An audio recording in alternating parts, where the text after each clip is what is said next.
Wayanad DCC ട്രഷററായിരുന്ന NM Vijayan ആത്മഹത്യ ചെയ്ത സംഭവത്തെക്കുറിച്ചുള്ള ചർച്ചകൾ മുറുകിക്കൊണ്ടിരിക്കുകയാണ്. നമ്മൾ ഇൻസൈറ്റിൽ ആ വിഷയം ചർച്ച ചെയ്യുകയാണ്. സ്വാഗതം.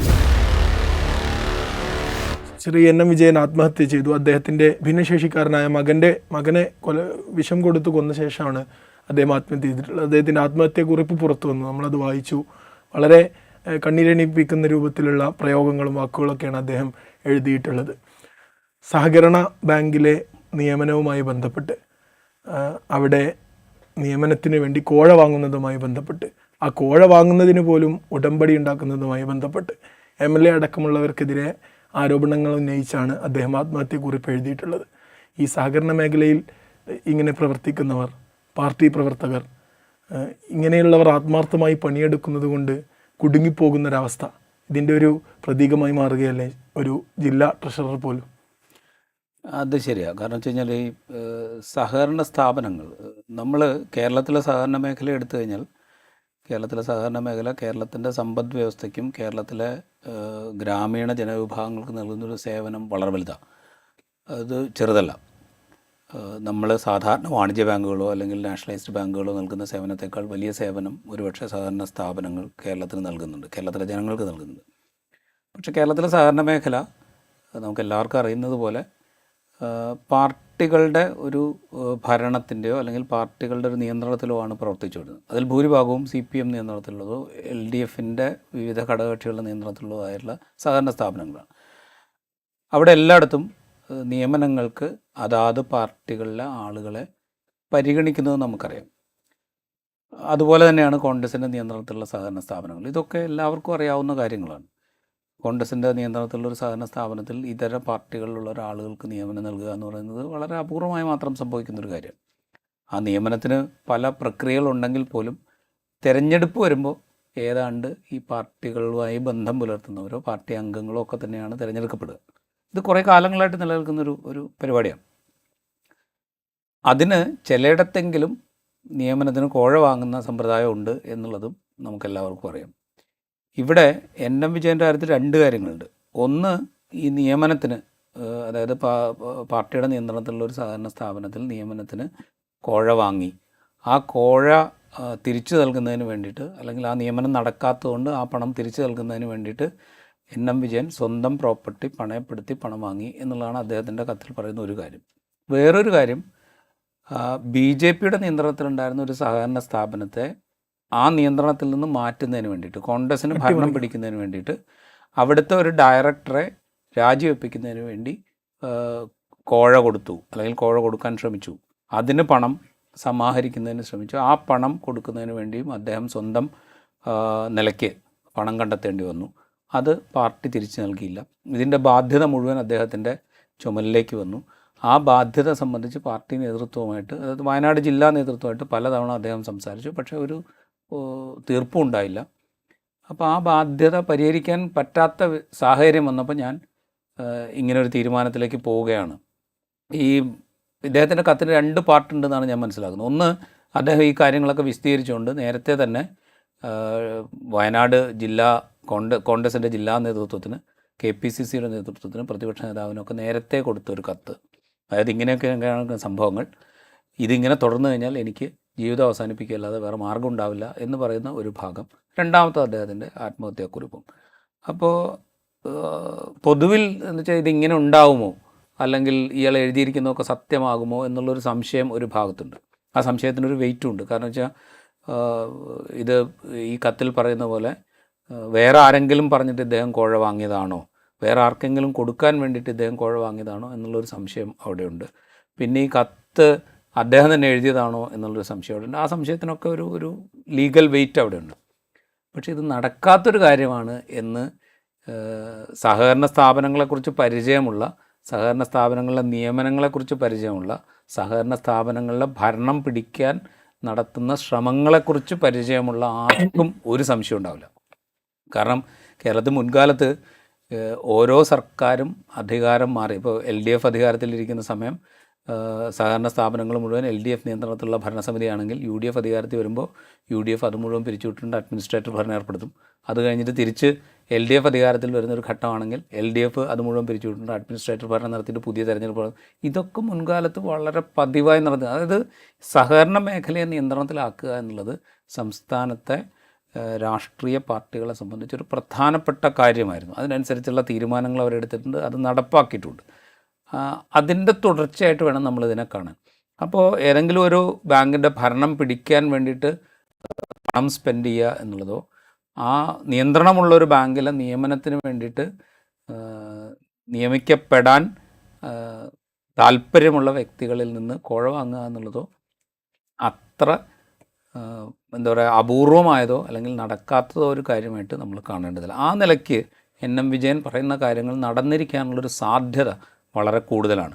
അതുമാത്രമല്ല NM വിജയൻ ഒറ്റയ്ക്ക് പണം വാങ്ങിയിട്ട് ഈ നിയമനം നടത്തുക എന്ന് പറയുന്നതും സാധ്യമല്ല. കാരണം വെച്ച് കഴിഞ്ഞാൽ ബാങ്കിൻ്റെ ഭരണസമിതിയുടെ തീരുമാനത്തിനനുസരിച്ചായിരിക്കും നിയമനങ്ങൾ നടക്കുക. അപ്പോൾ ഭരണസമിതിയിലുള്ള ആളുകളെ മുഴുവൻ വിശ്വാസത്തിലെടുക്കുന്നുണ്ട്. അപ്പോൾ വിശ്വാസത്തിലെടുക്കുമ്പോൾ അത് NM വിജയൻ മാത്രം വിചാരിച്ചാൽ നടക്കില്ല. അത് ആ ഭരണസമിതിക്ക് നേതൃത്വം നൽകുന്ന പാർട്ടിയുടെ ലീഡർഷിപ്പ് വിചാരിച്ചാൽ നടക്കുള്ളൂ. ഇവിടെ ആ ഭരണസമിതിയെ നിയന്ത്രിക്കുന്ന പാർട്ടി എന്ന് പറയുന്നത് കോൺഗ്രസ്സാണ്. അതിൻ്റെ ലീഡർഷിപ്പ് അവിടുത്തെ ജില്ലാ കോൺഗ്രസ് നേതൃത്വമാണ്. അപ്പോൾ സ്വാഭാവികമായിട്ടും ഈ ആരോപണത്തിൽ ഒരു വിശ്വാസ്യതയുടെ എലിമെൻ്റ് ഉണ്ട് എന്ന് നമ്മൾ കാണേണ്ടി വരും. ആ നിലയ്ക്ക് കോൺഗ്രസ് നേതൃത്വം ഇത് ഗൗരവത്തോടെ പരിഗണിച്ചോ എന്നുള്ളൊരു സംശയം അവിടെയുണ്ട്. ഇങ്ങനൊരു പ്രശ്നം ഉണ്ടെങ്കിൽ അത് ഇതുപോലെ, അതായത് NM വിജയൻ എന്ന് പറഞ്ഞു കഴിഞ്ഞാൽ വളരെ പാരമ്പര്യമുള്ളൊരു കോൺഗ്രസ് നേതാവാണ്. അത്തരം ഒരു കോൺഗ്രസ് നേതാവിന് സ്വന്തം മകന് വിഷം കൊടുത്ത് കൊന്ന് സ്വയം മരണം വരിക്കേണ്ടി വരുന്നൊരവസ്ഥയിലേക്ക് എത്തിക്കാത്ത വിധം പരിഹരിക്കുക എന്നുള്ളത് കോൺഗ്രസ് നേതൃത്വത്തിൻ്റെ ഉത്തരവാദിത്തമായിരുന്നു. ആ ഉത്തരവാദിത്തം ജില്ലാ കോൺഗ്രസ് നേതൃത്വം നിറവേറ്റിയില്ല. മരിക്കുന്നതിന് മുമ്പ് ഒരുപക്ഷെ NM വിജയൻ ഈ നേതൃത്വത്തെ KPCCയുടെ നേതൃത്വത്തെ പോലും ഇത് അറിയിച്ചിരുന്നു. അപ്പോൾ പോലും അവരിടപെട്ടില്ല എന്ന് പറയുമ്പോൾ നമ്മൾ ഒരു കാര്യം കൂടെ ശ്രദ്ധിക്കണം. ഈ ആക്ഷേപം, അതായത് ഭരണം പിടിക്കാനായിട്ട് ശ്രമം നടത്തി എന്നുള്ളതും നിയമനത്തിന് കോഴ നൽകി എന്നുള്ള ആക്ഷേപം നേരത്തെ മുതൽ തന്നെ ഉന്നയിക്കപ്പെടുകയും KPCC തന്നെ ഒരു കമ്മിറ്റിയെ നിയോഗിച്ചുകൊണ്ട് ഇത് അന്വേഷിക്കുകയും ചെയ്തിട്ടുണ്ട്. അന്വേഷണത്തിൻ്റെ അടിസ്ഥാനത്തിൽ ചില നടപടികളെങ്കിലും KPCC എടുത്തിട്ടുണ്ട്. അതായത് ആ പ്രശ്നം അവിടെ ഉണ്ട് എന്ന് കോൺഗ്രസ് നേതൃത്വത്തിനും KPCCക്ക് നേരത്തെ അറിയാം. അപ്പോൾ അത് പരിഹരിക്കുക എന്നുള്ളതും ട്രാൻസ്പെറൻ്റായി കുറേ കൂടെ ഇതിങ്ങനെ എന്താ പറയുക കോഴ ആരോപണം ഉണ്ടെങ്കിൽ അതേക്കുറിച്ച് ജനത്തോട് പറയുക അല്ലെങ്കിൽ പാർട്ടിക്കുള്ളിൽ പറയുക എന്നുള്ളതും ആ പാർട്ടി നേതൃത്വത്തിൻ്റെ ഉത്തരവാദിത്തമായിരുന്നു. ആ ഉത്തരവാദിത്തം അവർ നിർവഹിച്ചിട്ടില്ല എന്നുള്ളതിൻ്റെ ബാക്കിയായിട്ട് വേണം നമ്മൾ NM വിജയൻ്റെയും മകന് വിഷം കൊടുത്ത് കൊന്നുകൊണ്ട് NM വിജയൻ നടത്തിയ ആത്മഹത്യയെ കാണാനായിട്ട്. NM വിജയൻ അദ്ദേഹത്തെ വ്യക്തിപരമായി പറയുകയാണെങ്കിൽ 50 വർഷത്തോളമായി അദ്ദേഹം പാർട്ടി പാരമ്പര്യത്തിൽ പ്രവർത്തിച്ച് അത്രമേൽ കറകളഞ്ഞ കോൺഗ്രസ്സുകാരനായി വളർന്നതാണ്. അതുപോലെ അദ്ദേഹത്തിൻ്റെ മകൻ മാനസിക വെല്ലുവിളി നേരിടുന്ന മകനെ ബാങ്കിൽ 200 രൂപ ദിവസവേതനത്തിന് 7 വർഷമായി ജോലിയെടുത്ത് വരുന്നു.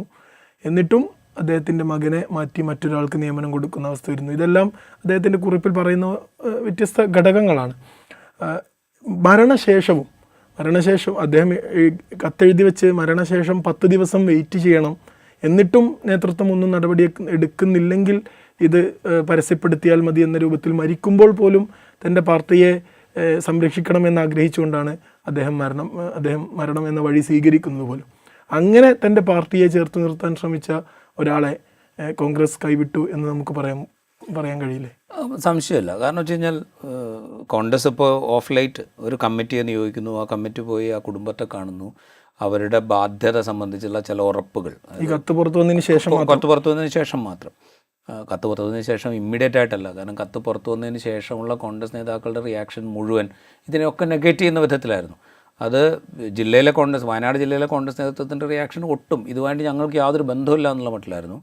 KPCC പ്രസിഡൻറ്റോ അല്ലെങ്കിൽ പ്രതിപക്ഷ നേതാവോ അവരാണല്ലോ ഇപ്പോൾ കോൺഗ്രസിൻ്റെ സംസ്ഥാനത്തെ ഏറ്റവും കാര്യങ്ങൾ കൃത്യമായിട്ട് വിശദീകരിക്കുന്ന 2 നേതാക്കൾ അവരാണല്ലോ. അവർ രണ്ടുപേരും ഇത് NM വിജയൻ എന്തോ ചില പാളിച്ചകൾ ഉണ്ടായിട്ടുണ്ടോ എന്ന് സംശയം ജനിപ്പിക്കുന്ന വിധത്തിലാണ് അവർ റിയാക്ട് ചെയ്തത്. അദ്ദേഹത്തിൻ്റെ കുടുംബത്തിൽ അന്തവും കുന്തവും ഇല്ല എന്നുള്ള വേർഡ് പറഞ്ഞു. അതുപോലെ ഇതിലൊരു ക്ലാരിറ്റി ഇല്ല, ഈ എഴുത്തിലൊരു ക്ലാരിറ്റി ഇല്ല എന്നൊക്കെ പറഞ്ഞു വെച്ചു. ഈ ക്ലാരിറ്റി ഇല്ലാത്ത കാര്യം കുറേ കാലം മുമ്പ് KPCC നേതൃത്വം ഒരു കമ്മിറ്റിയെ നിയോഗിച്ച് അന്വേഷിച്ചതാണെന്ന് അറിയാത്ത ആളുകളല്ല ഈ എഴുത്തിൽ ക്ലാരിറ്റി ഇല്ല എന്ന് പറയുന്നത്. അതിൽ തന്നെ ഒരു പ്രശ്നമുണ്ട്. ഈ എഴുത്തിൽ ക്ലാരിറ്റി ഇല്ല എന്ന് പറയുമ്പോൾ ഈ കാര്യങ്ങളൊക്കെ നേരത്തെ അവർക്ക് അറിയാവുന്ന കാര്യങ്ങളാണ്, എന്നിട്ടാണ് ക്ലാരിറ്റി ഇല്ല എന്ന് പറയുന്നത്. എന്തായാലും കുറച്ച് കഴിഞ്ഞപ്പോൾ ഒരു സമിതിയെ നിയോഗിക്കുകയും ആ സമിതി അവിടെ പോയി കാണുകയും അവരുടെ ബാധ്യതകൾ പാർട്ടി ഒരു പക്ഷേ നിവർത്തിച്ചു കൊടുക്കാം എന്ന് പറയുകയും ചെയ്തിട്ടുണ്ട്. പക്ഷേ എങ്കിൽ പോലും നമ്മൾ ആ കത്തൊന്ന് പരിശോധിക്കുക, അയാളുടെ പ്രവൃത്തി ഒന്ന് പരിശോധിക്കുക. ഇത് ഏത് ഘട്ടത്തിലും എൻ വിജയന് വേണമെങ്കിൽ മീഡിയാസിൻ്റെ മുമ്പിൽ വന്നിട്ട് ഇതാ ഇങ്ങനൊരു പ്രശ്നമുണ്ട്, ഇത് ഇവർക്ക് വേണ്ടി ഞാൻ ചെയ്തതാണ്, അതിൻ്റെ ബാധ്യതയാണ് ഞാൻ ഏറ്റെടുത്തുകൊണ്ടിരിക്കുന്നത്, അതിനി മുമ്പോട്ട് കൊണ്ടുപോകാൻ പറ്റില്ല, ഞാൻ ആത്മഹത്യയുടെ വക്കിലാണ് എന്ന് വേണമെങ്കിൽ മാധ്യമങ്ങളോട് തുറന്ന് പറയാനുള്ളൊരു അവസരം എൻ വിജയൻ എന്ന് പറയുന്ന മനുഷ്യനുണ്ടായിരുന്നു. പക്ഷേ അദ്ദേഹം അത് ചെയ്തില്ല. കാരണം വെച്ചാൽ അയാൾ ആ പാർട്ടിയോട് പുലർത്തിയ ഒരു കൂറിൻ്റെയും വിശ്വസ്തതയുടെയും പ്രതീകമായിട്ട് അതൊന്നും പുറത്ത് പറയാതെ അയാൾ കൊണ്ടുനടക്കുക ചെയ്തത്.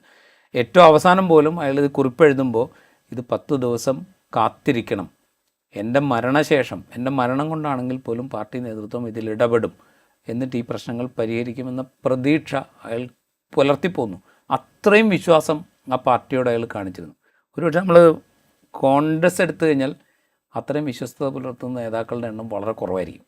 കോൺഗ്രസിൻ്റെ ഒരു പാരമ്പര്യമോ അല്ലെങ്കിൽ ആ നേതാക്കളുടെ ഒരു സ്വഭാവം എന്ന് പറഞ്ഞാൽ അത് അവരുടെ വ്യക്തിപരമായ പ്രശ്നമല്ല, ആ പാർട്ടി അങ്ങനെ ആയതുകൊണ്ടാണ്. ഇത് നമ്മളെപ്പോഴും പറയുന്ന പോലെ വിശാലമായ ജനാധിപത്യമുള്ളൊരു പാർട്ടി എന്നുള്ള നിലയ്ക്ക് ഇത്രയൊന്നും വിശ്വസ്തതയോ കൂറോ പുലർത്തുന്ന നേതാക്കൾ വളരെ കുറവായിരിക്കും ആ പാർട്ടി. അത്രയും വിശ്വസ്തതയും കൂറും എൻ വിജയൻ ഒരുപക്ഷെ ആ പാർട്ടിയോട് കാണിച്ചിട്ടുണ്ട്. അതുകൊണ്ടാണ് അദ്ദേഹം ഇത് ഞാൻ മരണശേഷം 10 ദിവസം കഴിഞ്ഞിട്ട് ഈ കത്ത് പുറത്തുവിടാവൂ എന്ന് പറയുന്നത്. ഞാൻ മരിച്ചു എന്നറിഞ്ഞാലെങ്കിലും ഈ പാർട്ടി അത് പരിഹരിക്കാൻ ശ്രമിക്കും, എൻ്റെ ബാധ്യതകൾ പരിഹരിക്കാൻ ശ്രമിക്കും, അങ്ങനെ കുടുംബത്തിൽ ശേഷിക്കുന്നവരെങ്കിലും സംരക്ഷിക്കാൻ ശ്രമിക്കുന്ന ഒരു പ്രതീക്ഷ അദ്ദേഹത്തിനുണ്ടായിരുന്നു. അതുപോലും ആ പാർട്ടി പാലിച്ചില്ല എന്നുള്ളതാണ് പ്രശ്നം. അത് പാലിച്ചില്ല എന്നുള്ളത് പുറത്തേക്ക് വരുമ്പോഴാണ് അവരൊരു കമ്മിറ്റിയെ നിയോഗിക്കുന്നത്. എന്തായാലും കോൺഗ്രസ് പാർട്ടിയെ സംബന്ധിച്ച് അല്ലെങ്കിൽ എൻ വിജയൻ്റെ കുടുംബത്തെ സംബന്ധിച്ച് ഇപ്പോൾ കുറച്ച് ആശ്വാസമുണ്ട്. കാരണം കോൺഗ്രസിൻ്റെ നേതൃത്വം ഇടപെടുന്നു, ഒരു കമ്മിറ്റിയെ നിയോഗിക്കുന്നു, പ്രതിപക്ഷ നേതാവും KPCC പ്രസിഡൻറ്റും അധികം വൈകാതെ ആ കുടുംബത്തെ സന്ദർശിക്കും എന്ന് പറയുന്നു. ഒരു പക്ഷേ ആ ബാധ്യത അവരെ ഏറ്റെടുത്ത് പരിഹരിച്ചേക്കാം. അത് ആ കുടുംബത്തെ സംബന്ധിച്ച് ഒരു ആശ്വാസമാണ്. പക്ഷേ അപ്പോഴും നിയമവിരുദ്ധമായ കുറേ കാര്യങ്ങളുടെ പേരിൽ അവർ ഉത്തരം പറയേണ്ടി വരും. നിയമവിരുദ്ധമായ കാര്യങ്ങൾ എന്ന് പറയുമ്പോൾ ഈ ബാങ്ക് ഭരണസമിതി അട്ടിമറിക്കാൻ ശ്രമിച്ചുകൊണ്ട് നിയമനത്തിന് കോഴ വാങ്ങിയതുണ്ട്. അതോടൊപ്പം ഈ ഭിന്നശേഷിക്കാരനായ മകനെ വിഷം കൊടുത്ത് കൊന്നതിന് ശേഷം ആത്മഹത്യ ചെയ്യേണ്ട അവസ്ഥയിലേക്ക് ഒരു മനുഷ്യനെ എത്തിച്ചതിന് നിയമപരമായും ധാർമ്മികമായും അവർ ഉത്തരം പറയേണ്ടി വരും. നമ്മൾ കുറേ CPIM ഹാൻഡിലുകൾ അല്ലെങ്കിൽ മാധ്യമങ്ങളൊക്കെ കോൺഗ്രസ്സാണ് ഇതിൽ പ്രതി എന്ന രൂപത്തിൽ തന്നെ ഈ വാർത്തകൾ റിപ്പോർട്ട് ചെയ്യുകയുണ്ടായി. ഇപ്പോൾ നിലവിൽ തിരുവഞ്ചൂർ രാധാകൃഷ്ണൻ്റെ നേതൃത്വത്തിൽ KPCCയുടെ അച്ചടക്ക സമിതി അവിടെ സന്ദർശിക്കുകയും തങ്ങൾ ഒരു തീരുമാനമെടുത്തിട്ടുണ്ട്, അത് അവരെ അറിയിച്ചിട്ടുണ്ട് എന്ന രീതിയിൽ അവരെ ഒരുമിച്ച് നിർത്തി തന്നെ സംസാരിക്കുകയും ചെയ്തിട്ടുണ്ട്. ഇനി ഈ അന്വേഷണം ശരിയായ വിധത്തിൽ നടക്കണമെങ്കിൽ, ഈ പ്രശ്നങ്ങളുടെ കൃത്യമായ വിവരങ്ങൾ പുറത്തു വരണമെങ്കിൽ ആ കുടുംബത്തിൻ്റെ മൊഴി, കുടുംബത്തിൻ്റെ തുടർന്നങ്ങോട്ടുള്ള നിലപാടുകൾ പ്രധാനമാണല്ലോ. ഇങ്ങനെയൊരു നിലപാട് കോൺഗ്രസ് അബാധ്യത ഏറ്റെടുക്കുകയും തങ്ങളുടെ അച്ഛനെ പോലെ ആ കുടുംബം ഇനിയും കോൺഗ്രസിൻ്റെ കൂടെ നിൽക്കാൻ തീരുമാനിക്കുകയും ചെയ്യുകയാണെങ്കിൽ ഈ അന്വേഷണം കാര്യക്ഷമമായി നടക്കുമെന്ന് നമുക്ക് പ്രതീക്ഷിക്കാൻ കഴിയും. അല്ല, അതിൽ ഇന്നിപ്പോൾ രാവിലെ KPCC പ്രതിപക്ഷ നേതാവ് VD സതീശൻ ഒരു വാർത്താ സമ്മേളനം നടത്തിയിട്ട് പാർട്ടി നടത്തുന്ന പ്രവർത്തനങ്ങൾ വേറെയാണ്, അന്വേഷണം വേറെയാണ് എന്ന് പറയുന്നുണ്ട്. ഒരുപക്ഷെ അദ്ദേഹത്തിന് പ്രതിപക്ഷ നേതാവ് എന്നുള്ള സ്ഥാനത്തിലും ഒരു പൊതുപ്രവർത്തകൻ എന്നുള്ള നിലയിലും അത്രയേ പറയാൻ പറ്റുള്ളൂ. അല്ലാതെ ഞങ്ങൾ ഈ ബാധ്യതകൾ ഏറ്റെടുക്കുന്നതുകൊണ്ട് ഈ കേസന്വേഷണത്തിൻ്റെ കേസന്വേഷണത്തെ മുന്നോട്ട് കൊണ്ടുപോകുന്ന വിധത്തിൽ പ്രവർത്തിക്കുന്നതിൽ നിന്ന് ആ കുടുംബത്തെ ഞങ്ങൾ വിലക്കും എന്നൊന്നും അദ്ദേഹത്തിന് പറയാൻ പറ്റില്ല. അല്ലെങ്കിൽ അങ്ങനെ അദ്ദേഹം ചിന്തിക്കുന്നുണ്ടാവില്ല. അദ്ദേഹത്തിന് ഒരു പക്ഷേ ഇങ്ങനെ തന്നെ പറയാൻ പറ്റുള്ളൂ. ബാധ്യതകൾ ഞങ്ങൾ ഏറ്റെടുക്കുന്നു എന്ന് മാത്രമേ അർത്ഥമുള്ളൂ. പാർട്ടി നടപടി നല്ല കണക്കും, മറ്റന്വേഷണങ്ങൾ നിയമത്തിൻ്റെ വഴിക്ക് നടക്കട്ടെ എന്ന് അദ്ദേഹം പറയുന്നുണ്ട്. ഈ നിയമത്തിൻ്റെ വഴിക്ക് നടക്കട്ടെ എന്നുള്ള പ്രയോഗത്തിന് കോൺഗ്രസ് രാഷ്ട്രീയത്തിൽ തന്നെ വളരെ പ്രസക്തിയുണ്ട്. കാരണം ആദ്യം പറഞ്ഞത് PV നരസിംഹറാവുമാണ്, നിയമത്തിൻ്റെ വഴിക്ക് എങ്ങനെയാണ് നടന്നതെന്ന് നമുക്കറിയാം. അത് കഴിഞ്ഞിട്ട് പറയുന്നത് മുൻ മുഖ്യമന്ത്രിയായ ഉമ്മൻചാണ്ടിയാണ്, നിയമത്തിൻ്റെ വഴിക്ക് പോകട്ടെ എന്ന് പറയുന്നത്. ഏത് വിധത്തിലാണ് ആ നിയമത്തിൻ്റെ വഴിക്ക് പോയത് എന്ന് നമുക്കറിയാം. ഇവിടെ പക്ഷേ വേറൊരു ഡിഫറൻസ് സിനാരിയോ ഉണ്ട്. കാരണം ഇവിടെ ഭരണത്തിലിരിക്കുന്നത് CPIM ആണ്, അല്ലെങ്കിൽ LDF ആണ്. അപ്പോൾ അവരുടെ പോലീസ്, അവരുടെ നിയന്ത്രണത്തിലുള്ള പോലീസാണ് അന്വേഷിക്കുന്നത്. അതുകൊണ്ട് ഒരു പക്ഷേ ചിലപ്പോൾ അന്വേഷണം കുറേ മുന്നോട്ട് പോയേക്കാം. ഇനിയിപ്പോൾ കുടുംബം ഇതിനോട് വലിയ തോതിൽ സഹകരിക്കുന്നില്ല പിൽക്കാലത്ത് എന്നാണെങ്കിൽ പോലും ആ കത്ത് അവിടെയുണ്ട്, ആ കത്തിലെ പരാമർശങ്ങൾ അവിടെയുണ്ട്. മാത്രമല്ല പുറത്തുനിന്ന് പരാതി വന്നിട്ടുണ്ട്. അതായത് കോഴ കൊടുത്തു എന്ന് പറയുന്ന ചില ആളുകളെങ്കിലും, അതായത് പൈസ നിയമനത്തിന് വേണ്ടി പൈസ വാങ്ങി എന്ന് പറയുന്ന ചില ആളുകളെങ്കിലും പരാതിയുമായിട്ട്, സ്വകാര്യമായ പരാതിയുമായിട്ട് രംഗത്ത് വന്നിട്ടുണ്ട്. അതിൽ ചില ആളുകളെക്കുറിച്ച് പരാമർശിക്കുന്നുണ്ട്. അപ്പോൾ സ്വാഭാവികമായിട്ടും ആ നിലയ്ക്കുള്ള അന്വേഷണം മുന്നോട്ട് കൊണ്ടുപോകേണ്ടി വരും പോലീസിന്. അതത്ര എളുപ്പത്തിൽ മൂടി വയ്ക്കാൻ പറ്റില്ല. കാരണം വെച്ചാൽ ഇവിടെ ഇപ്പോൾ നമ്മൾ ഇതിനു മുമ്പ് ഏറ്റവും കൂടുതൽ ചർച്ച ചെയ്തൊരു വിഷയം ഇപ്പോൾ നവീൻ ബാബു ആത്മഹത്യ ചെയ്ത കേസാണ്. പി ദിവ്യ എന്ന് പറയുന്ന അന്നത്തെ കണ്ണൂർ ജില്ലാ പഞ്ചായത്ത് പ്രസിഡൻ്റായിരിക്കുന്ന വ്യക്തി നടത്തിയ പരാമർശങ്ങളുടെ തൊട്ട് പിറകെ നവീൻ ബാബു ആത്മഹത്യ ചെയ്ത സംഭവമുണ്ട്. അത് ആ പരാമർശം മാത്രമേ ഉള്ളൂ. അദ്ദേഹത്തിൻ്റെ ഒരു ആത്മഹത്യാക്കുറിപ്പ് നമ്മൾ കണ്ടെടുത്തിട്ടില്ല. അതിൽ പി ദിവ്യ എന്ന് പറയുന്ന പേര് പരാമർശമായിട്ട് നമുക്ക് അറിവില്ല, അല്ലെങ്കിൽ അങ്ങനെ ഒരു ആത്മഹത്യാക്കുറിപ്പ് നമ്മുടെ മുമ്പിലില്ല. പക്ഷേ ഇവിടെ ഒരു ആത്മഹത്യാക്കുറിപ്പുണ്ട്. ആത്മഹത്യാക്കുറിപ്പിന് മുമ്പ് എഴുതിയ വിശദമായ കത്തുണ്ട്. അതുകൊണ്ട് സ്വാഭാവികമായിട്ടും പോലീസിന് അന്വേഷിക്കാതിരിക്കാൻ പറ്റില്ല. പോലീസ് ഇപ്പം തന്നെ ബത്തേരി MLA IC ബാലകൃഷ്ണനെതിരെയും അതുപോലെ അവിടുത്തെ DCC പ്രസിഡൻ്റായിരിക്കുന്ന അപ്പച്ചനെതിരെയും മറ്റ് കോൺഗ്രസ് നേതാക്കൾക്കെതിരെയും ആത്മഹത്യാ പ്രേരണ കുറ്റം ചുമത്തി കേസെടുത്ത് കഴിഞ്ഞിട്ടുണ്ട്. അപ്പോൾ ആ നിലയ്ക്കുള്ള അന്വേഷണം മുമ്പോട്ട് പോകും എന്ന് തന്നെയാണ് ഞാൻ വിചാരിക്കുന്നത്. പക്ഷേ ഇത് തെളിയിച്ചെടുക്കുക എന്ന് പറയുന്നത് പോലീസിനെ സംബന്ധിച്ച് അത്ര എളുപ്പമായിരിക്കില്ല. കാരണം ഇതിൽ പാർട്ടിയായിരിക്കുന്ന ആളുകൾ, ഇതിൽ കക്ഷികളായിരിക്കുന്ന ആളുകൾ എല്ലാം തന്നെ ഏതാണ്ട് കോൺഗ്രസുമായി ബന്ധമുള്ള ആളുകളാണ്. അപ്പോൾ അവരൊക്കെ ഭാവിയിൽ ഏത് വിധത്തിലായിരിക്കും ഇതിനോട് റിയാക്ട് ചെയ്യുക എന്നുള്ളത് നമുക്ക് പറയാൻ സാധിക്കില്ല. ഈ എൻ എം വിജയൻ്റെ ആത്മഹത്യയെ ADM നവീൻ ബാബുവിൻ്റെ ആത്മഹത്യയുമായി കമ്പയർ ചെയ്തുകൊണ്ടുള്ള ചില ചർച്ചകളൊക്കെ കാണുകയുണ്ട്. ഇപ്പോൾ നമ്മളത് വെച്ച് നോക്കുകയാണെങ്കിൽ CPIM കഴിഞ്ഞ കാലങ്ങളിൽ പ്രതിരോധത്തിലാക്കിയ കരുവന്നൂർ സഹകരണ ബാങ്കിലെ തട്ടിപ്പ് കേസ്, അതുപോലെ ഈ പി ദിവ്യയെ അറസ്റ്റ് ചെയ്ത കേസ്, ഇപ്പോൾ ഇവിടെ കോൺഗ്രസ്സിന് ബത്തേരിയിലെ ഈ നിയമന തട്ടിപ്പും അതുപോലെ NM വിജയൻ്റെ ആത്മഹത്യയും. പക്ഷേ ഇതിനെ ഏറ്റെടുക്കുന്ന വിഷയത്തിൽ നേരത്തെ കോൺഗ്രസ് സ്വീകരിച്ച അത്ര കാർക്കശ്യം ഇപ്പോൾ CPIM അണികളിൽ നിന്നും അല്ലെങ്കിൽ നേതൃത്വത്തിൻ്റെ പ്രതികരണങ്ങളിലൊന്നും കാണുന്നില്ല. എന്തുകൊണ്ടായിരിക്കും? ഒരുപക്ഷെ അത് ഈ സഹകരണ മേഖലയുമായി ബന്ധപ്പെട്ട പിൽക്കാലത്ത് വന്ന ഒരുപാട് ആക്ഷേപങ്ങളുണ്ട്. ആ ആക്ഷേപങ്ങളിൽ ഭൂരിഭാഗത്തിലും പ്രതിസ്ഥാനത്ത് നിൽക്കുന്നത് സത്യം പറഞ്ഞാൽ CPM. ഇപ്പോൾ കരുവന്നൂരാണെങ്കിൽ കൊള്ളാം, CPM LDF ആണ്. കരുവന്നൂർ, തിരുവനന്തപുരത്ത് ചില സഹകരണ സ്ഥാപനങ്ങൾ, അതുപോലെ പല സഹകരണ സ്ഥാപനം, ഭൂരിഭാഗം സഹകരണ സ്ഥാപനങ്ങളും CPMൻ്റെയോ ഇടതുപക്ഷത്തിൻ്റെയോ നിയന്ത്രണത്തിലായതുകൊണ്ട് ആക്ഷേപങ്ങളിൽ ഭൂരിപക്ഷവും വന്നിരിക്കുന്നത് അവർക്കെതിരെയാണ്. അപ്പോൾ ആ ആക്ഷേപങ്ങൾ അവിടെ നിലനിൽക്കുന്നതുകൊണ്ടായിരിക്കാം CPM ഒരുപക്ഷെ ഇതിൽ വലിയ തോതിലുള്ള ഒരു സമ്മർദ്ദം ചെലുത്താത്തത് എന്ന് ഞാൻ വിചാരിക്കുന്നു. പക്ഷേ വയനാട്ടിലെ CPM നേതൃത്വം വളരെ ശക്തമായിട്ട് IC ബാലകൃഷ്ണൻ്റെ രാജി ആവശ്യപ്പെടുന്നുണ്ട്, കേസ് അന്വേഷണം ഊർജിതമാക്കണമെന്ന് ആവശ്യപ്പെടുന്നുണ്ട്, അതുപോലെ അറസ്റ്റ് ആവശ്യപ്പെടുന്നു, ഇതൊക്കെ ആവശ്യപ്പെടുന്നുണ്ട്. പക്ഷേ അവരെ സംബന്ധിച്ച് ധാർമ്മികമായൊരു പ്രതിസന്ധിയുണ്ട്. കാരണം അവർ ഭരിക്കുന്ന സഹകരണ സ്ഥാപനങ്ങളിലൊക്കെ പല ആക്ഷേപങ്ങളും അവിടെ നിലനിൽക്കുന്നു, അതേക്കുറിച്ചുള്ള അന്വേഷണങ്ങൾ നടക്കുന്നു. ആ അന്വേഷണങ്ങൾ പലതും സംസ്ഥാന പോലീസല്ല നടത്തുന്നത്, കേന്ദ്ര ഏജൻസികളാണ് നടത്തുന്നത്. അപ്പോൾ അതുകൊണ്ട് പ്രതിരോധത്തിലായി നിൽക്കുന്നൊരു സാഹചര്യത്തിൽ സഹകരണ മേഖലയാണ് ആക്ഷേപത്തിന് വിധേയനാവുന്നത്. മാത്രമല്ല അവരുടെ ഒരു വിശാലമായ പൊളിറ്റിക്കൽ അജണ്ടയുണ്ട്. കാരണം ഈ സഹകരണ മേഖലയെ ടാർഗറ്റ് ചെയ്യുകയാണ് കേന്ദ്ര ഏജൻസികൾ ചെയ്യുന്നത്. കേന്ദ്ര സർക്കാർ കേന്ദ്രത്തിൽ തന്നെ ഒരു സഹകരണ വകുപ്പ് കൊണ്ടുവന്നു, മൾട്ടി സ്റ്റേറ്റ് കോപ്പറേറ്റീവ് സൊസൈറ്റികൾ വ്യാപകമായിക്കൊണ്ടിരിക്കുന്നു. അപ്പോൾ സംസ്ഥാനത്തെ സഹകരണ മേഖലയെ ടാർഗറ്റ് ചെയ്യുകയാണ് എന്നുള്ളൊരു പൊളിറ്റിക്കൽ അജണ്ട CPMനുണ്ട്. അതുകൂടെ പരിഗണിക്കുമ്പോൾ ഈ സഹകരണ മേഖലയിൽ ആകെ കുഴപ്പമാണ് എന്നുള്ളൊരു അവസ്ഥ അത് കോൺഗ്രസ് ഭരിക്കുന്ന സഹകരണ സ്ഥാപനങ്ങളിലാണെങ്കിൽ പോലും ഉയർത്തിക്കൊണ്ടുവരുന്നത് രാഷ്ട്രീയമായി ഗുണം ചെയ്യില്ല എന്നൊരു പക്ഷേ CPM കരുതുന്നുണ്ടാവും. ഈ NM വിജയൻ്റെ ആത്മഹത്യ നടക്കുന്നത് വയനാട്ടിലാണ്. അദ്ദേഹം കത്തെഴുതി വെച്ചതിൽ രാഹുൽ ഗാന്ധിക്ക് വരെ കത്തെഴുതി വെച്ചിട്ടുണ്ട്, അതുപോലെ പ്രിയങ്ക ഗാന്ധിക്ക് എഴുതി വെച്ചിട്ടുണ്ട് എന്നൊക്കെ പറയുകയുണ്ടായി. കേന്ദ്രം ഇതിലിടപെടാനുള്ള സാധ്യതകളെ നമ്മൾ മുൻകൂട്ടി കാണണ്ടേ? എനിക്ക് തോന്നുന്നില്ല. കാരണം വെച്ചാൽ ഇതിൽ എന്താ പറയുക, കള്ളപ്പണത്തിൻ്റെ ഒരു സാധ്യത, കള്ളപ്പണത്തിൻ്റെ സാധ്യതയുണ്ട്. കാരണം കോഴയാക്ഷോഭമുണ്ട്, മാത്രമല്ല പക്ഷേ വളരെ ചെറിയ തുകയാണ്. അപ്പോൾ അതുകൊണ്ട് കേന്ദ്ര ഏജൻസി അത്ര എളുപ്പത്തിൽ ഇടപെടും എന്നെനിക്ക് തോന്നുന്നില്ല. പിന്നെ എൻഫോഴ്സ്മെൻറ്റ് ഡയറക്ടറേറ്റ് ഏതൊക്കെ കേസുകളിലാണ് ഇടപെടുന്നതെന്ന് നമുക്ക് മുൻകാല അനുഭവങ്ങളിൽ നിന്ന് തന്നെ വ്യക്തമാണ്. വളരെ ചെറിയ തുകകളുടെ കാര്യത്തിൽ പോലും എൻഫോഴ്സ്മെൻറ്റ് ഡയറക്ടറേറ്റ് ഇത് കള്ളപ്പണമാണ് എന്നുള്ള ആക്ഷേപം മുൻനിർത്തി ഇടപെടുന്ന കാഴ്ച നമ്മൾ കാണുന്നുണ്ട്. അപ്പോൾ അതുകൊണ്ട് പറഞ്ഞുകൂടാ, ഒരു അവസരം ഉപയോഗിക്കാൻ എന്താ പറയുക കാത്തിരിക്കുന്ന ആളുകളാണ് ഈ എൻഫോഴ്സ്മെൻറ്റ് ഡയറക്ടറേറ്റൊക്കെ നിയന്ത്രിച്ചുകൊണ്ടിരിക്കുന്നത്. അവിടേക്ക് ഈ എന്താ പറയുക തീപ്പൊരി എത്തിച്ചു കൊടുക്കാൻ പാകത്തുള്ള ആളുകൾ ഇവിടെയുണ്ട്. അപ്പോൾ അതുകൊണ്ട് എൻഫോഴ്സ്മെൻറ്റ് ഡയറക്ടറേറ്റോ അങ്ങനെ ഏതെങ്കിലും ഏജൻസി എത്തില്ല എന്ന് നമുക്ക് പറയാൻ പറ്റില്ല. പക്ഷേ ഇപ്പോഴത്തെ ഒരു സാഹചര്യത്തിൽ അതിനുള്ള സാധ്യത വളരെ കുറവാണ്. കാരണം ഇതിൽ പരാമർശിക്കുന്ന തുക നമ്മളൊന്ന് ആലോചിച്ച് നോക്കുക. ഇപ്പോൾ ഒരു ഭരണം അട്ടിമറിക്കാൻ വേണ്ടിയിട്ട് എന്താ പറയുക എടുത്തു എന്ന് പറയുന്നത് ഏതാണ്ട് 30 ലക്ഷം രൂപയാണ്. അതുപോലെ നിയമനത്തിന് കോഴ വാങ്ങാനായിട്ട് 8 ലക്ഷം രൂപയോ 12 ലക്ഷം രൂപയോ അങ്ങനെയുള്ള തുകകളെക്കുറിച്ച് മാത്രമാണ് പറയുന്നത്. ഇതൊക്കെ ട്രാൻസ്പയർ ചെയ്തത് കുറേ കാലം മുമ്പുമാണ്. അപ്പോൾ അതുകൊണ്ട് വളരെ പെട്ടെന്ന് വരുമെന്ന് നമുക്ക് പറയാൻ പറ്റില്ല. പക്ഷേ എൻഫോഴ്സ്മെൻറ്റ് ഡയറക്ടറേറ്റിൻ്റെ ഇപ്പോഴത്തെ ലക്ഷ്യം ഏതൊക്കെ പ്രതിപക്ഷ പാർട്ടികളെ ടാർഗറ്റ് ചെയ്യാമോ, ഏതൊക്കെ പ്രതിപക്ഷ നേതാക്കളെ ടാർഗറ്റ് ചെയ്യാമോ അതൊക്കെ ടാർഗറ്റ് ചെയ്യുക എന്നുള്ളതാണ് എൻഫോഴ്സ്മെൻറ്റ് ഡയറക്ടറേറ്റിൻ്റെ ഇപ്പോഴത്തെ ഒരു പ്രവർത്തന പദ്ധതി. അതുകൊണ്ട് വന്നുകൂടായികയില്ല. ഇപ്പോഴത്തെ സാഹചര്യത്തിൽ അതിന് സാധ്യത കുറവാണ്. അവസാനമായി NM വിജയൻ എന്ന് പറയുന്നത് DCCയുടെ ട്രഷററായിരുന്നു.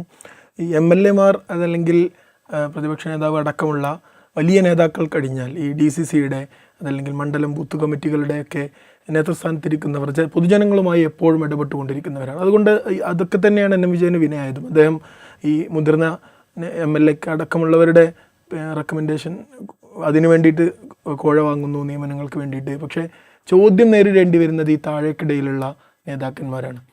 അവർ അനുഭവിക്കുന്ന മാനസിക സംഘർഷങ്ങൾ അത് ഒരാളെ ആത്മഹത്യയിലേക്ക് വരെ കൊണ്ടെത്തിക്കുന്നു എന്നൊരു നമ്മുടെ നിലവിലുള്ളൊരു സാഹചര്യത്തെക്കുറിച്ച് കൂടി ഇതിൽ അത് പറയുമ്പോൾ എന്താ പറയുക, എപ്പോഴും ഇങ്ങനെ തന്നെയാണ്. കാരണം ഈ പറയുന്ന ടൂളായി നിൽക്കുന്ന കുറേ മനുഷ്യന്മാരുണ്ടാവും.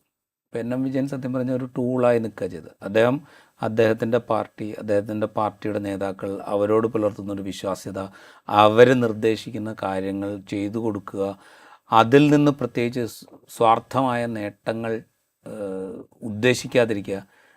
ഒന്ന് ആലോചിച്ച് നോക്കുക, അദ്ദേഹം DCCയുടെ ട്രഷറായിരുന്നു, ദീർഘകാലം കോൺഗ്രസിൻ്റെ നേതാവായിരുന്നു. അദ്ദേഹത്തിൻ്റെ ഒരു മകന് താൽക്കാലികമായിട്ടൊരു സഹകരണ സ്ഥാപനത്തിൽ ജോലി കിട്ടി. അത് സ്ഥിരപ്പെടുത്താൻ NM വിജയനെ പോലൊരു നേതാവിനെ സംബന്ധിച്ച് അത്ര ബുദ്ധിമുട്ടുള്ള കാര്യമൊന്നും ആയിരുന്നില്ല. പക്ഷെ അതുപോലും അദ്ദേഹത്തിന് സാധിച്ചില്ല. അങ്ങനെയുള്ള കുറിപ്പിൽ വേറൊരു കാര്യം പറയുന്നുണ്ട്. ഇടക്കാലത്ത് അദ്ദേഹത്തിന് SI സെലക്ഷൻ കിട്ടുന്നു. അത് അന്ന് K കരുണാകരനെ വരെ സ്വാധീനിച്ച SI സെലക്ഷൻ ലിസ്റ്റിൽ നിന്ന് അദ്ദേഹത്തെ പേര് മാറ്റുന്നു മണ്ഡല സെക്രട്ടറിയെ തുടരാൻ വേണ്ടിയിട്ട്. അതെ, അദ്ദേഹം കോൺഗ്രസ് പാർട്ടിയുടെ ഒരു സജീവ കേഡറായും ലീഡർഷിപ്പിലും തുടരാൻ വേണ്ടിയിട്ടാണ് അദ്ദേഹത്തെ ആ ലിസ്റ്റിൽ നിന്ന് ഒഴിവാക്കുന്നത് എന്നാണ് അദ്ദേഹം പിൽക്കാലത്ത് അറിയുന്നത്. അത് നടന്ന സമയത്ത് അദ്ദേഹം അറിഞ്ഞിട്ടില്ല എന്നാണ് അദ്ദേഹം പറയുന്നത്. അപ്പോൾ അത് പിൽക്കാലത്താണ് അദ്ദേഹം അറിയുന്നത്. അപ്പോൾ അത്രത്തോളം പാർട്ടി പ്രവർത്തനത്തിൽ സജീവമായി മുഴുകിയ, പാർട്ടി നേതാക്കളുമായിട്ട് വലിയ ബന്ധം ഉണ്ടായിരുന്ന, ഇപ്പോൾ KK രാമേന്ദ്രൻ മാസ്റ്ററൊക്കെ ആയിട്ട് വളരെയധികം അടുത്ത ബന്ധം ഉണ്ടായിരുന്ന വ്യക്തിയാണ് അദ്ദേഹം. അപ്പോൾ അത്രത്തോളം ജനബന്ധമുള്ള, പാർട്ടിക്ക് വേണ്ടി പ്രവർത്തിച്ചൊരു വ്യക്തിയാണ്. എന്നാൽ സ്വന്തം നേട്ടത്തിന് വേണ്ടിയിട്ട് അദ്ദേഹത്തിന് അതൊന്നും ഉപയോഗിക്കാൻ കഴിഞ്ഞിട്ടില്ല. അതാണ് ഞാൻ പറഞ്ഞത്, അദ്ദേഹത്തിന് അത് കഴിയുമായിരുന്നെങ്കിൽ അദ്ദേഹത്തിൻ്റെ മകനെ ഒരു താൽക്കാലിക ജോലി സ്ഥിരപ്പെടുത്തുക എന്ന് പറയുന്നത്, ഒരു സഹകരണ സ്ഥാപനത്തിൽ സ്ഥിരപ്പെടുത്തുക എന്ന് പറയുന്നത് ബുദ്ധിമുട്ടുള്ളൊരു കാര്യമായിരുന്നില്ല. പക്ഷെ അതുപോലും അദ്ദേഹത്തിന് സാധിച്ചെടുക്കാൻ കഴിഞ്ഞില്ല. അപ്പോൾ അത്രത്തോളം ഈ പാർട്ടിക്ക് വേണ്ടി നിന്നൊരു മനുഷ്യനാണ് അദ്ദേഹം എന്നാണ് നമ്മൾ മനസ്സിലാക്കുന്നത്. ഓഫ് ലേറ്റ് ഇത്രയും കാര്യങ്ങളൊക്കെ കഴിഞ്ഞതിന് ശേഷം നമ്മൾ മനസ്സിലാക്കുന്നത്. അപ്പോൾ ഈ മുകളിൽ നിൽക്കുന്ന മനുഷ്യന്മാർക്ക് എന്തൊക്കെ കാര്യങ്ങൾ നടത്തിയെടുക്കണോ അതിനൊക്കെ ഉപയോഗിക്കാൻ പാകത്തിലുള്ള ഒരു ലെയർ എപ്പോഴും എല്ലാ പാർട്ടികളിലും ഉണ്ടാവും. അത് കോൺഗ്രസ്സിൽ മാത്രമല്ല, എല്ലാ പാർട്ടികളിലും ഉണ്ടാവും. അവരങ്ങനെ ഉപയോഗിച്ച് കാര്യങ്ങൾ നടത്തിയെടുക്കുകയാണ് ചെയ്യുക. അവസാനം ഇതിൻ്റെ എന്തെങ്കിലും ഭാരം വരുമ്പോൾ അത് സ്വാഭാവികമായിട്ട് ഈ താഴെത്തട്ടുള്ള മനുഷ്യന്മാരുടെ പെടലിക്ക് തന്നെ വരും. അത് ചില ആളുകൾ അതിനെ മറികടന്ന് മുന്നോട്ട് പോകും, ചില ആളുകൾക്കത് മറികടന്ന് മുന്നോട്ട് പോകാൻ സാധിക്കാതെ വരും. ചില ആളുകൾക്ക് ഇത് ബാർഗെയിൻ ചെയ്തിട്ട് ഇതാ ഞങ്ങളിങ്ങനെ ചെയ്തതാണ്, നിങ്ങളത് തിരിച്ച് ഞങ്ങളുടെ ബാധ്യത തീർത്തില്ലെങ്കിൽ ഞങ്ങൾക്കിത് പുറത്തു പറയേണ്ടി വരും എന്നൊക്കെ പറഞ്ഞ് അതിനെ ഭീഷണിപ്പെടുത്തി അത് സാധിച്ചെടുക്കാൻ സാധിക്കും. ഇവിടെ അതുപോലും നടന്നില്ല എന്നുള്ളതുകൊണ്ടാണ് അദ്ദേഹത്തിന് ഒരുപക്ഷെ സ്വന്തം ജീവൻ കൊടുക്കേണ്ടി വരുന്നത്. ഇതിലൂടെ ഒരു കാര്യം കൂടെ നമ്മൾ ഓർക്കേണ്ടതുണ്ട്. ഈ വിഷയത്തെ നമ്മുടെ മാധ്യമങ്ങൾ എങ്ങനെയാണ് സമീപിച്ചതെന്നും കൂടെ നമ്മൾ ആലോചിക്കേണ്ടത്. ഞാൻ വിചാരിക്കുന്നത് മാധ്യമങ്ങൾ ഇതിനെ വളരെ വളരെ മെച്യൂറായിട്ട് സമീപിച്ചു എന്നാണ് ഞാൻ വിചാരിക്കുന്നത്. കാരണം വെച്ച് കഴിഞ്ഞാൽ ഒരു ഇൻസിഡൻറ്റ് ഉണ്ടായി, ആദ്യം ആത്മഹത്യാ ശ്രമമാണ്, അദ്ദേഹം ഹോസ്പിറ്റലൈസ്ഡ് ആവുന്നു, ആ സമയത്ത് ഇങ്ങനെ ആത്മഹത്യക്ക് ശ്രമിച്ചു, മകന് വിഷം കൊടുത്തതിന് ശേഷമാണ് അദ്ദേഹം ആത്മഹത്യക്ക് ശ്രമിച്ചത് എന്ന് വാർത്ത റിപ്പോർട്ട് ചെയ്യുന്നു. അതിനുശേഷം അദ്ദേഹത്തിൻ്റെ മരണം ഉണ്ടാകുന്നു. മരണത്തിന് ശേഷം ചില ആക്ഷേപങ്ങൾ ആദ്യം ഉയർന്നു വരുന്നു. കാരണം ഇത് കോഴ വാങ്ങിയതാണ്, കോഴ വാങ്ങിയത് ഇന്ന ആളുകൾക്ക് വേണ്ടിയിട്ടാണ്, അത് തിരിച്ചു കൊടുക്കാൻ കഴിയാത്ത സാഹചര്യത്തിലാണ് ആത്മഹത്യ ചെയ്തെന്നുള്ള ആക്ഷേപം വരുന്നു. അതിനുശേഷം ഈ കത്ത് പുറത്തു വരുന്നു. ഇപ്പോഴൊക്കെ മാധ്യമങ്ങൾ ഇത് വിവരങ്ങൾ കൈമാറുക മാത്രമാണ് ചെയ്തത്. സത്യം പറഞ്ഞ മാധ്യമങ്ങളുടെ പണി അതാണ്.